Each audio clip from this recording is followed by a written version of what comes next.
পুরাণ মতে রাজা দক্ষের অমতে মহাদেবকে বিয়ে করেছিলেন দেবী সতী। রাজা দক্ষের যজ্ঞস্থলে সতীর সামনে শিব নিন্দা করা হয়।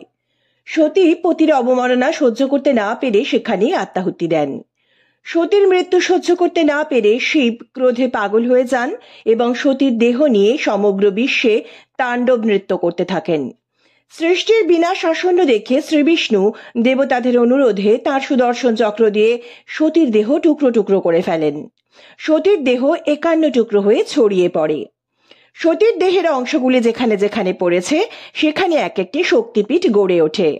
এই স্থানগুলিতে পবিত্র মন্দির গড়ে উঠেছে। এগুলো হিন্দুদের পবিত্র ধর্মস্থান। যেমন কালীঘাট মন্দিরে সতীর ডান পায়ের আঙুলগুলি পড়েছিল বলে মনে করা হয়। কিরিটেশ্বরীতে পড়েছিল দেবীর কিরিট। এবার চলি সতীর ব্রহ্মরন্ধ্র কোথায় পড়েছিল তার সন্ধানে। মনে করা হয় সতীর ব্রহ্মরন্ধ্র বা মস্তিষ্ক পড়েছিল বর্তমানে যেখানে শক্তিপীঠ হিংলাজ মাতা অবস্থান করছেন সেখানে। আর এই শক্তিপীঠের হিংলাজ মাতা পাকিস্তানের বেলুচিস্তান প্রদেশের মরু এলাকাতে অবস্থান করছেন। এখানেই গড়ে উঠেছে হিন্দুদের পবিত্র ধর্মস্থান। হিন্দু ও মুসলিম উভয় ধর্মের মানুষই তাকে মাতৃরূপে বন্দনা করেন। মুসলিমদের কাছে তিনি নানি মা, আর ওই ক্ষেত্রটিকে মুসলিমরা বলেন নানি জিকা হজ।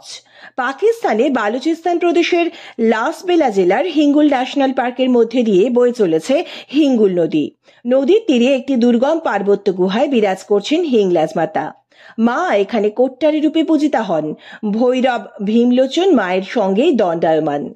কালিকানন্দ অবধূত তথা দুলালচন্দ্র মুখোপাধ্যায় রচিত মরুতীর্থ হিংলাজ অবলম্বনে বিকাশ রায়ের পরিচালনায় তৈরি হয়েছিল বাংলা চলচ্চিত্র মরুতীর্থ হিংলাজ। এছাড়া পাকিস্তানের করাচির পারকাই রেলওয়ে স্টেশনে অবস্থিত শিব হরকরা বা করবিপুরে দেবীর দিব্যচক্ষু পড়েছিল। এখানে দেবী মহিষাসুরমর্দিনী এবং শিব ক্রোধীশ নামে পূজিত হন। আর করাচির ইয়ানাস থানাতে দেবীর চিবুক পড়েছিল। এখানে দেবী ভ্রমরী বা চিবুকা নামে পূজিত হন। শিব এখানে বিক্রকটাক্ষ আর সর্বসিদ্ধিশ নামে পরিচিত। আপনি কোন কোন শক্তিপীঠ দর্শন করেছেন কমেন্ট সেকশনে অবশ্যই জানান। আর শীঘ্রই আসছি আরো নতুন তথ্য নিয়ে। সাবস্ক্রাইব করে সঙ্গে থাকুন রিয়েল রহস্যের।